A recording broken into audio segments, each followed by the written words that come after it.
창세기 5번째 아브라함에 대해서 알아보도록 하겠습니다. 아브라함 그리고 그의 아들 이삭, 야곱, 요셉 이렇게 4명의 인물이 창세기 12장부터 50장까지 나옵니다. 그러면서 믿음의 조상으로 아브라함을 부르셔서 그 가문을 통해 여자의 후손을 보내실 것이라는 그 언약을 구체화시켜 가십니다. 아브라함을 통해서 그러면 우리가 어떻게 구원을 받게 됐는지, 그 구원의 축복이 무엇인지, 구원의 축복을 누리기 위해서 어떤 과정들을 거쳐야 될 것인지 그의 생애를 통해서 이렇게 잘 볼 수 있습니다. 아브라함은 믿음의 조상으로 부르심을 받았습니다.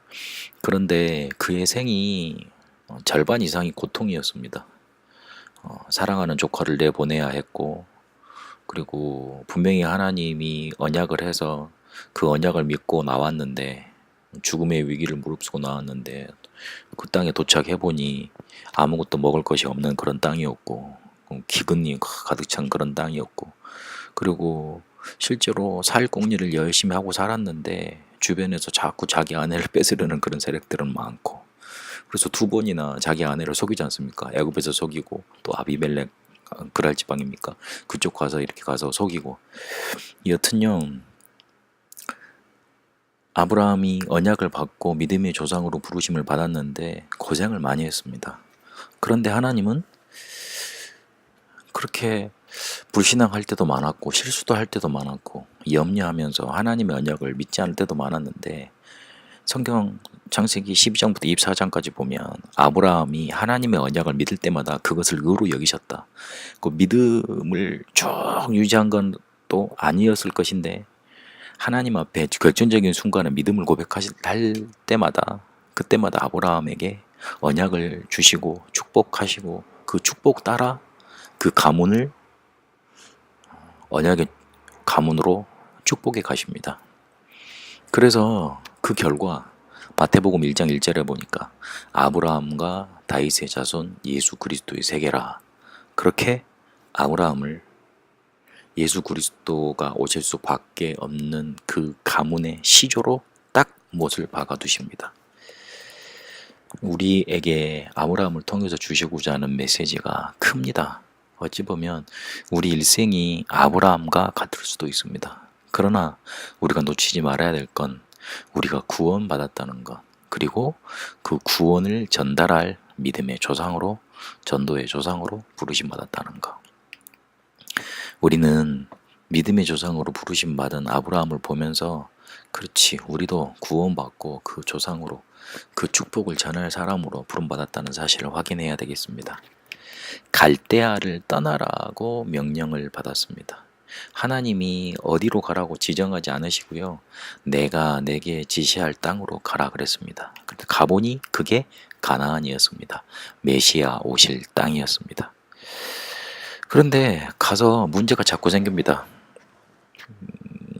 원래 거부도 어쨌든 이렇게 거부도 아니었을 것 같은데, 어쨌든 생활하다 보니까 큰 족속을 이루게 되고, 또 이렇게 많이 돈도 벌게 되고, 이렇게 가산도 늘어나게 됐습니다. 그러게 되게 결정적인 원인이, 애굽으로 내려갔다가 거기서 자기 아내를 누이라고 속여서 잘못했으면 뺏길 뻔했는데, 그 이유 때문에 오히려 아브라함은 더 큰 축복을 받습니다. 그래서 큰 재산을 가지고 이렇게 축복, 아예 재산이 불려서 이렇게 나오게 되죠. 아브라함은 분명히 실수했는데요. 희한한 건 애굽에 들어갈 때와 애굽에서 나올 때 재산이 달라졌어요. 무시하네요. 분명히 아브라함은 실수했잖아요. 그런데 하나님은요, 오히려 그걸 가지고 아브라함에게 더 재산을 불려주세요. 그걸 축복이라고 말할 수 있겠습니까만은, 하여튼요, 그거 보면 참 웃긴 일이에요. 그런데 그 재산을 가지고 다시 이제 돌아와서 가나안에서 사는데, 이게 자꾸 자기 조카하고 이렇게 문제가 생기는 거예요. 그래서 조카를 내보냅니다. 조카는 좋은 땅으로 가고, 자기는 산지에 거하게 되죠. 거기서 깨닫습니다. 자기 마음속에 있었던 근본적인 불신앙, 하나님이 분명히 네 씨로 말미암아 모든 열방 민족이 복을 받게 한다 그랬는데 자기 씨가 안 생기거든요. 그래서 그래, 피는 물보다 진하다 그랬으니까 혹시 그래 내 조카 저게 내 씨일지도 모르겠다 그리 생각했던 것 같아요. 그래서 데리고 다녔을 거예요. 아마 하나님의 언약을 확실하게 믿었으면 그냥 탁 떼놓고 나왔어야 됐는데, 그래서 그게 인간적으로 조금 해석을 했던 게, 우리가 언약을 이렇게 받다 보면 인간적인 해석이 들어갈 수 있잖아요. 아 그래, 우리 편에서 해석을 할 수 있잖아요. 그런데 그렇게 해석했던 게 결국은 문제의 이유가 됐습니다. 갈등의 이유가 됩니다. 그래서 말씀은 그대로 받으시고 언약은 100% 믿으시고, 그리고 우리에게 주신 약속은 확실히 붙잡으세요. 혹시 내가 지금 그게 못할 상황이라도, 그렇게 안 될지라도 정확하게 붙잡으세요. 그래야지만 나중에 문제 이유가 안 생깁니다. 그래서 하나님이 또 축복하시는데 자꾸 불신앙의 갈등들이 일어납니다.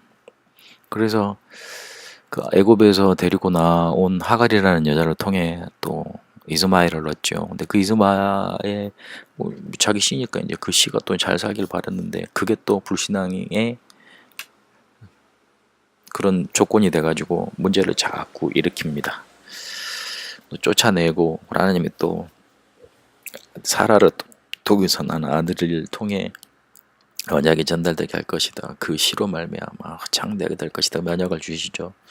그리고 소돔과 고모라를 심판하러 가는 천사, 그 중에 천사 세 명이라 그래야 됩니까? 세 분이라 그래야 됩니까? 그 중에도 한 분은 예수님, 하나님이셨죠. 예수님이셨죠. 그래서 그 분이 천사가 말하는 언약을 듣고 또 언약을 확실하게 됩니다. 그래서 이삭을 결국은 낳게 되고 언약을 전달하게 됩니다. 그러면서 소돔과 고모라가 망할 때 누구를 만나게 되냐면 살렘 왕 멜기세덱을 만나게 됩니다. 멜기세덱은 예수 그리스도를 예표하는 분이죠. 시작이 없었던 분이고, 그리고 이 사람은 왕이면서도 제사장이었고 예수 그리스도를 말씀하죠. 영원한 제사장직을 수행할 그리스도로 말을 합니다. 그래서 그분을 뵙고 또 11조를 떼고 또 축복을 받는 일이 일어납니다. 근데 결정적인 이제 말년에 이삭을 하나님이 바치라 그러시죠. 그러면서 하나님의 시험을 통과하는 그런 장면으로 이삭의 생은, 아니 아브라함의 생은 마무리가 됩니다. 그러면서 사라가 죽습니다. 그럴 때까지 거의 한 35년 정도 걸렸다고 보시면 됩니다. 75살에 부름받은 아브라함이 이삭을 이렇게 드리려고 시험 받았을 때가 거의 한 110세, 115세 됐으니까 거의 한 30년, 40년 동안 그렇게 믿음이 이렇게 완성돼 가는 모습을 우리에게 보여주고 있습니다. 아브라함에게 하나님은 명령하신 것 같지만 축복의 사명을 주셨습니다. 구원이 무엇인지, 갈대아 우르에서 우상 숭배하다가 멸망당해서 저주당할 수밖에 없었는데 거기에서 빠져나와서 메시아 오실 땅인 가나안으로 가라 그러십니다. 그거 갈 수 있도록 하나님은 큰 복을 주셨습니다. 큰 복을 허락하시겠다고 여러 번 강조하셨습니다. 구원은요, 우리가 세상에서 받을 수 없는 큰 복입니다. 이 큰 복을 우리가 돈으로 주고 살 수 있겠습니까?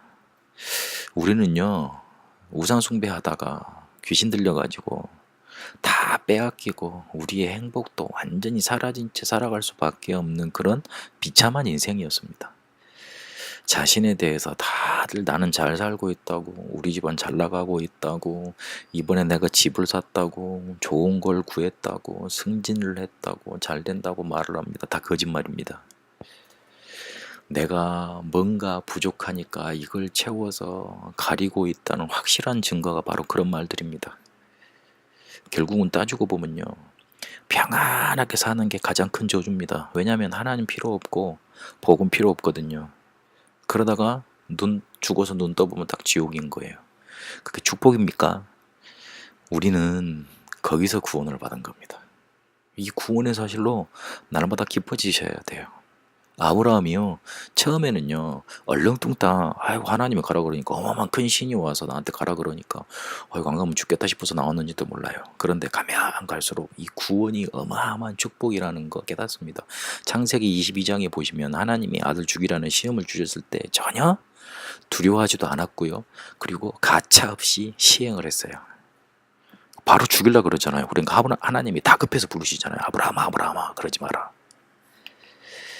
그리고 후대를 통해서 네 몸을 통해서 나의 씨를 통해서 열방이 복을 받을 것이라는 언약, 그 축복을 주셨습니다. 그래서 그 언약 중에 핵심이 뭐냐? 네 씨를 통해서 대적의 문을 얻으리라. 사단의 권세를 깨트리는, 흑암 저주를 깨트리는 그리스도가 오실 것이라는 거, 그거를 언약으로 주셨습니다. 그래서 이거를 전달하라고. 그래서 이거를 너희 민족만, 너희 가족만 갖고 있지 말고 전 세계에 전달하라고, 모든 열방, 모든 민족에게 전달하라는 그런 축복의 사명을 주셨습니다. 그것도 하라 그러지 않으시고 그렇게 될 거라 그러셨습니다.